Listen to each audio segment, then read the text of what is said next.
বর্ণাঢ্য আয়োজনের মধ্য দিয়ে শেষ হলো ৩৫তম নিউ ইয়র্ক আন্তর্জাতিক বাংলা বইমেলা। সিটির জ্যামাইকা পারফর্মিং আর্টস সেন্টারে ৪ দিনের এই আয়োজনে ছিল প্রবাসী বাংলা বইপ্রেমীদের উপচে পড়া ভিড়। নতুন বইয়ের ঘ্রাণে যেমন মুগ্ধ হয়েছেন দর্শনার্থীরা, তেমনি সুযোগ পেয়েছেন জনপ্রিয় লেখকদের সান্নিধ্য পাওয়ার। আয়োজনে উচ্ছ্বাস ছড়িয়েছে প্রবাসী বাংলাদেশিদের মধ্যে।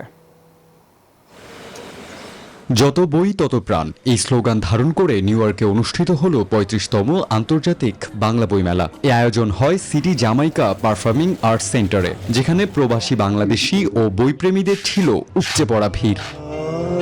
বসুন্ধরা টিস্যু, অশুদ্ধতার বিরুদ্ধে এক বিন্দুও ছাড় নয়। বইমেলার উদ্বোধন করেন কথাসাহিত্যিক ইমদাদুল হক মিলন।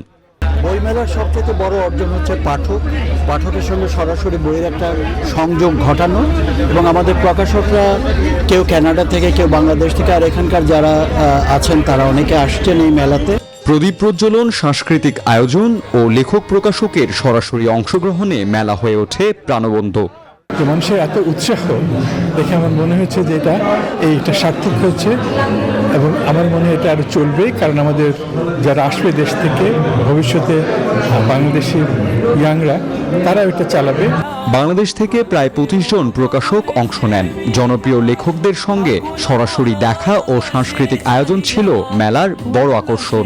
প্রতি বছর মানুষের অনিবার্য আনন্দ উদযাপনের অনুষঙ্গ হিসেবে এটি প্রতিষ্ঠিত হয়েছে।